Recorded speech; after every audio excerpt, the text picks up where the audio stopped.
Every year, Halloween Horror Nights Orlando terrifies thousands of guests. Your heart racing in anticipation as you enter the soundstage, the sense of the season bombarding you as you stare awestruck at the massive facade just feet from you. And soon you begin to realize, it's okay.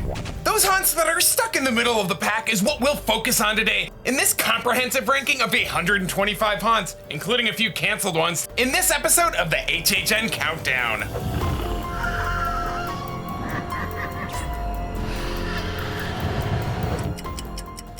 I'm once again SixBillium, here to rank all the HHN Orlando haunts since 2010. We've explored 40 haunts so far, some of them not worth remembering, and some of them definitely overlooked. Today, not even Jack the Clown could enhance some of HHN's most established original stories, and IPs that fans had been demanding for years, ended in more apathy than excitement. But I promise, these good haunts are really good by the end. If you've watched the first two parts, you know the drill by now, so let's waltz down memory lane.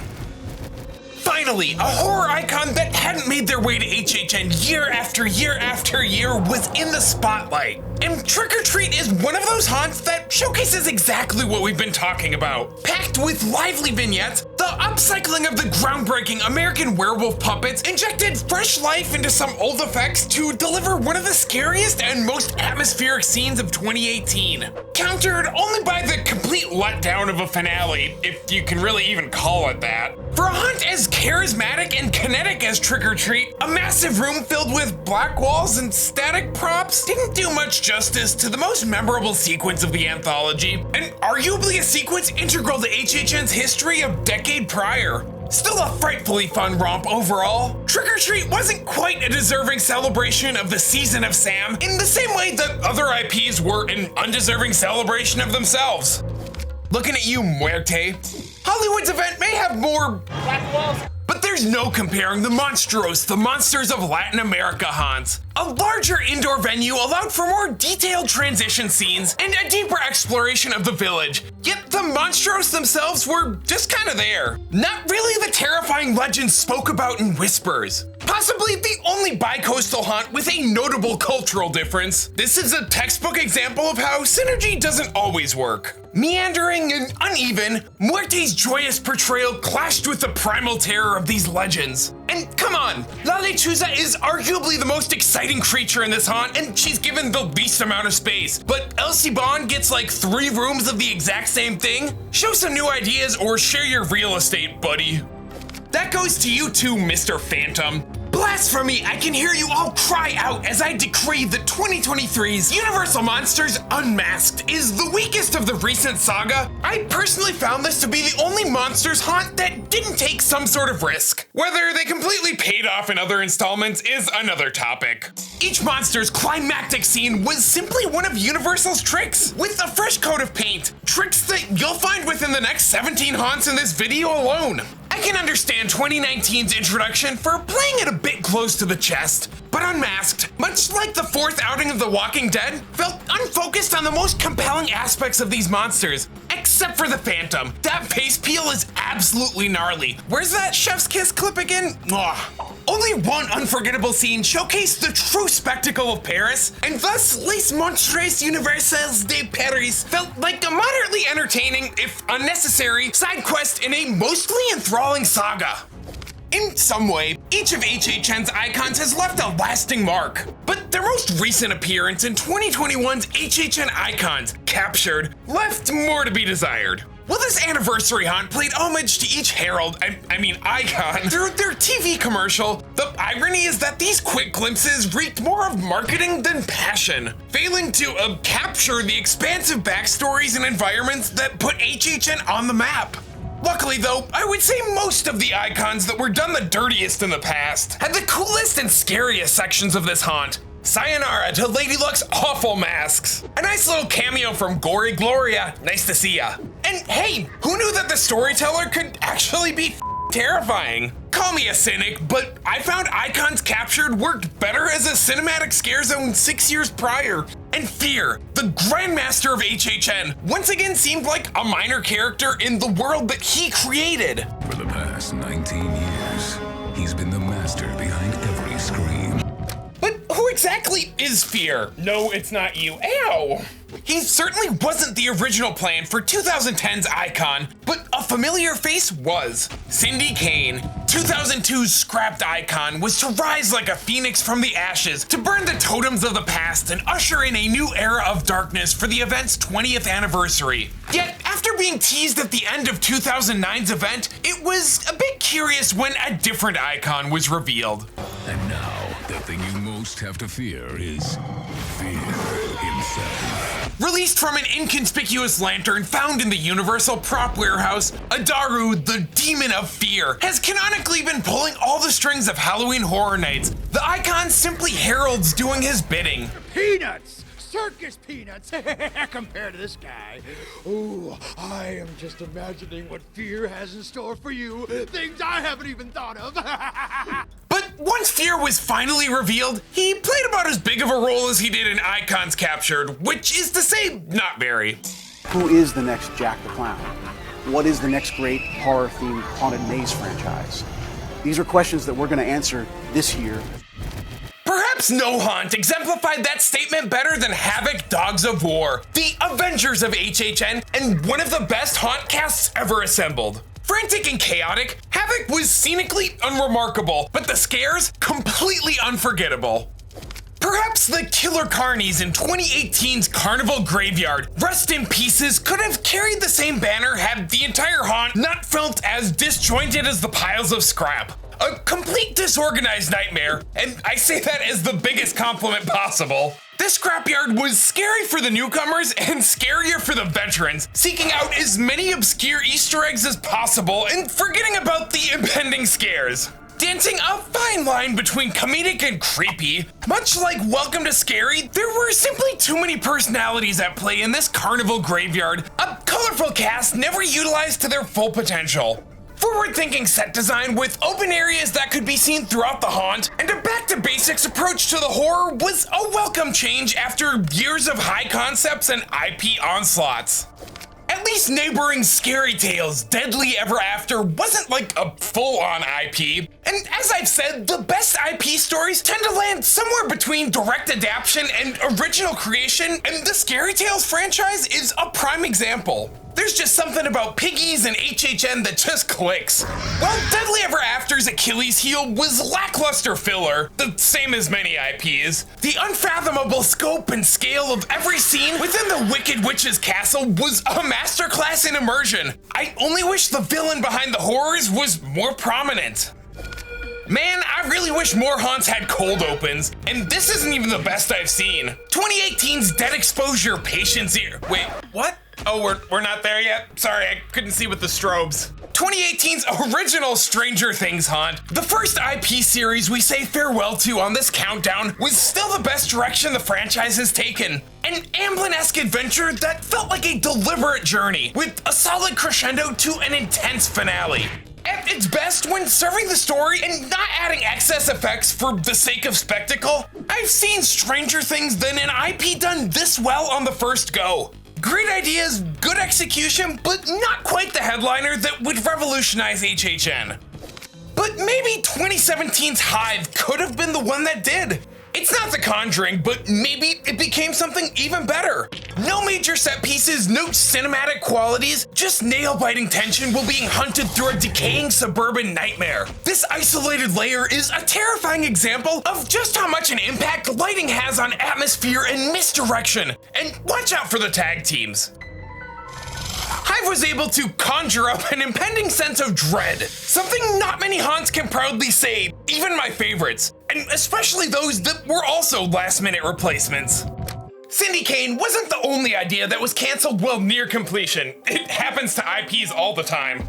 Hive was rumored to be The Conjuring, and you can certainly see it in certain props and decorations. Unsurprisingly, some of the haunts that we've already covered were also #canceled. 2015's The Purge was notoriously a last-minute overlay of Scream, as there's more than a few obvious nods. Evil Dead Rise was leveled completely and rebuilt into Hellblock Horror, a rare case where the haunt wasn't simply reskinned. That's the approach Hollywood took. Just compare Universal Horror Hotel from 2022 to Evil Dead Rise in 2023. The Billie Eilish haunt was canceled thanks to 2020 sucking, but surprisingly led to a mind-blowing haunt. The locations of Netflix's Fear Street trilogy echo the progression of an original haunt that made no sense, Spirits of the Coven. Sometimes world events influence HHN to pivot, other times it's issues with rights or lawsuits. But IPs sell tickets, and often the original ideas they replace never see the light of day. Universal struck while the iron was hot with Us, knocking Revenge of the Tooth Fairy out of 2019's lineup. Well, in my terms, it technically was a synergistic IP to capitalize off the growing partnership between Jordan Peele and Universal Pictures. This last-minute pivot surprised most as a chillingly effective dark horse. Hindered by the same issues that Mikey faced in the prior year's Halloween 4, the selling points didn't always have the scope to be super effective. Yet both ended with some of the best finales I've seen at any Halloween event ever. And I firmly believe the Tethered are the only ones who could go toe-to-toe with Mikey in the sound design department and commit to the knockout.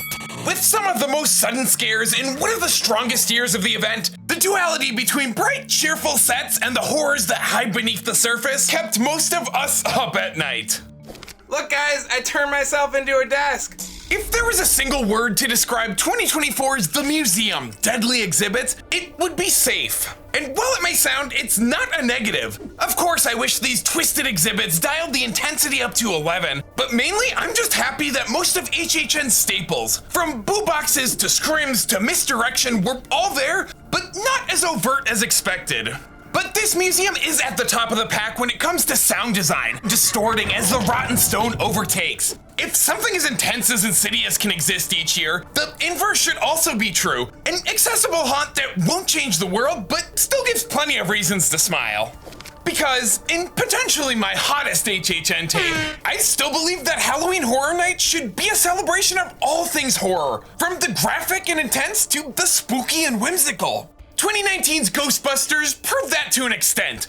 While comedy was mostly at the forefront and largely succeeded where haunts like Ash vs. Evil Dead failed, We came, we saw, we kicked its ass. many of the plentiful jump scares delivered on both aspects. In fact, this moment reminds me of one of HHN's all-timer scares. Pulling out almost all the tricks in the book and delivering on fan service without forgetting, the whole haunted house aspect. Everything that Ghostbusters did right overshadowed the few awkward transition moments. Frozen Empire excelled in most areas besides spectacle and scale, yet I can still say the original is one of the few IPs in recent years that was as good as it should have been.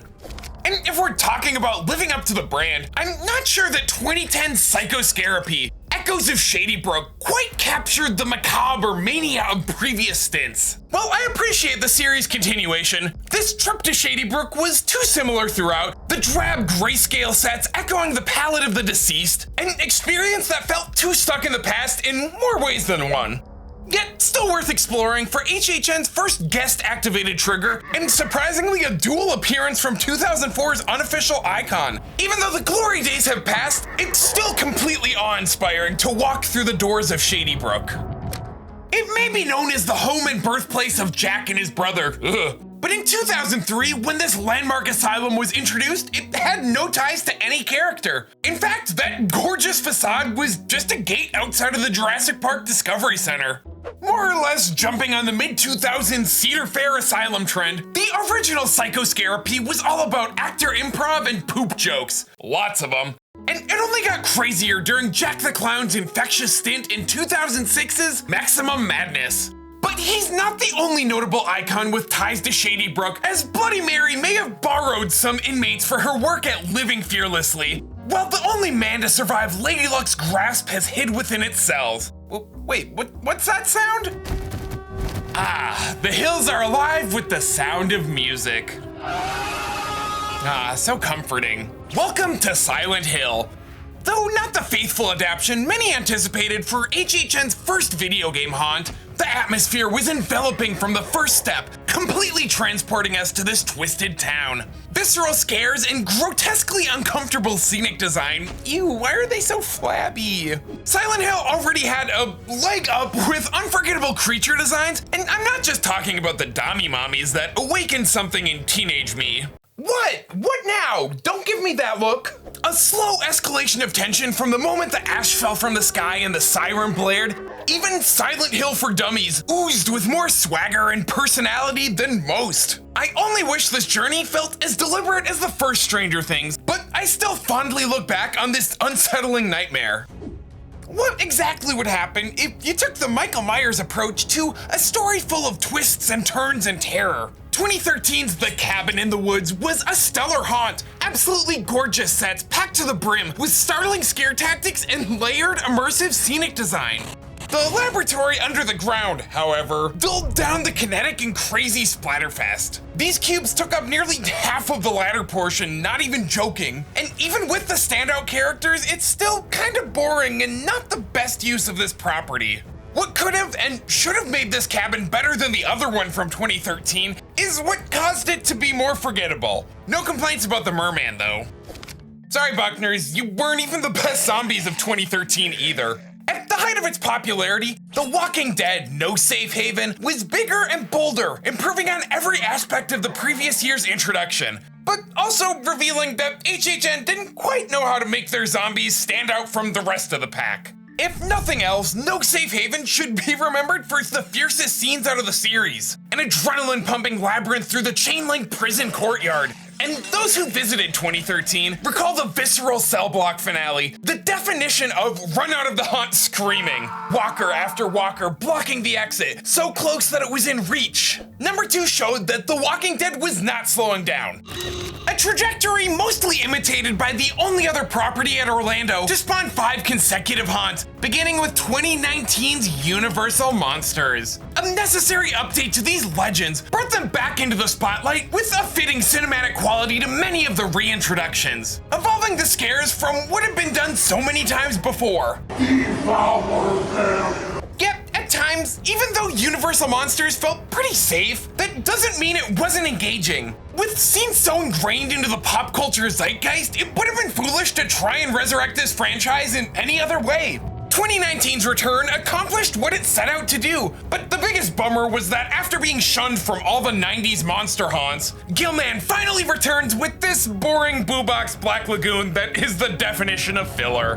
Well, at least he got something cool to do in 1991. As a whole, the classic Universal Monsters were the unofficial icons of the inaugural Fright Nights, appearing in shows, streets, and the first ever haunt, Dungeon of Terror. Inspired by their iconic black and white portrayals, the monsters defined the 90s with headlining haunts year after year, including HHN Orlando's first ever 3D haunt. Well, Sexy Emotep temporarily joined the party in 1999. The following year's classic Monster Mania was the first major reinvention of the horror staples.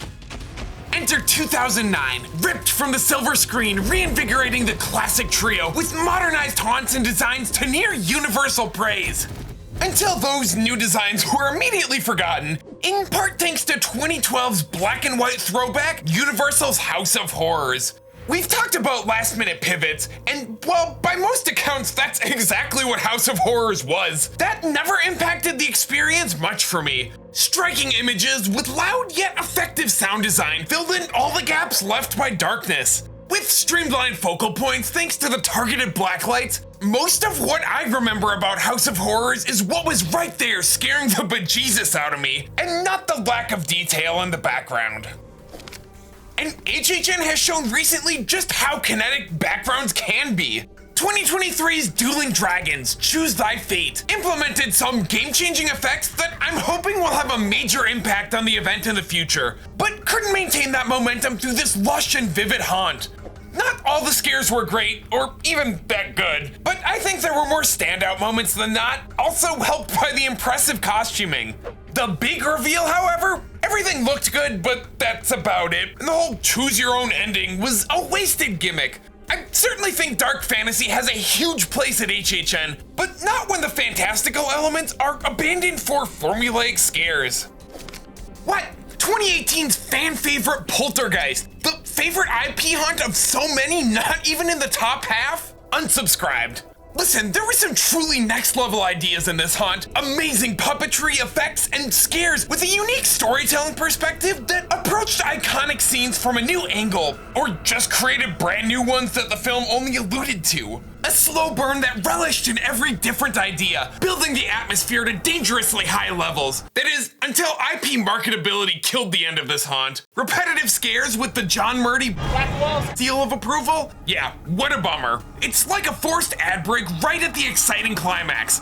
Walking out of the soundstage with this still fresh in my mind echoes Lunatic's Playground far more than it does the atmospheric beginning. Let's get to these rewards before I make a PowerPoint.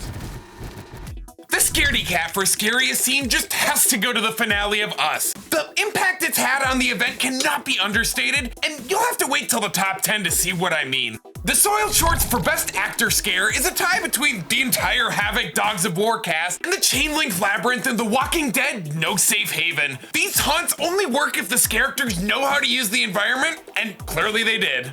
The Melted Plastic for Best Facade goes to Psychoscarapy, Echoes of Shady Brook, and it's not even close between this bunch. And finally, the Big Brain for Best Effects to the Fairy Forest in Dueling Dragons Choose Thy Fate. Kinetic and choreographed misdirection, this is how I wish all haunts had me looking over my shoulder. With 60 haunts down, we're almost halfway there, and I think it's safe to say we've only got bangers left. Was 2011 that good? And was 2018 that bad? Not necessarily. Want to see more content? Help me out by signing up for a channel membership. More money means a faster computer, and if you think I'm full of it, just head to hhnh2h.com to show love for your favorite haunts or HHN Graveyard to revisit the old sites in all their glory. I'm SixBillium, and these are the Scaredy Cats. Now, watch another video or I can't afford to feed them.